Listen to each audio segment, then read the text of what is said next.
कळे, सांगरूळ, खाटांगळे, म्हारूळ, बहिरेश्वर, बीड फाटा, शिरोली, बाचणी, सडोली, हळदी, परिते आदी गावांमधून आदमापूरमधील श्री बाळूमामांच्या दर्शनासाठी जाणाऱ्या भाविकांची संख्या मोठी आहे. या भाविकांच्या सोयीसाठी कळे, सांगरूळ ते आदमापूर अशी एसटी बससेवा सुरू करावी अशी मागणी अनेक दिवसांपासून केली जाते. या मागणीबाबत अनेक ग्रामपंचायतींनी ठराव दिलेत, पण अद्याप या मागणीची दखल घेण्यात आलेली नाही.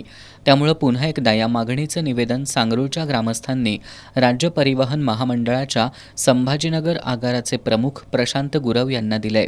20 वर्षे आदमापूर बाळूमामाला गाडी चालू होईल अशी आमची ग्रामस्थांची मागणी आहे. ती गाडी कळ्यातून चालू होऊन सांगरूळ मार्गे, बिडशेड, बाचणी मार्गे आदमापूरला जावे.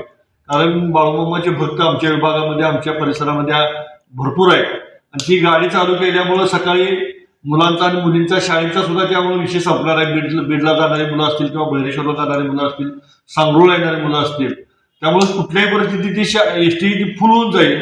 कुठेही महामंडळाचा नुकसान होणार नाही, तोटा होणार नाही.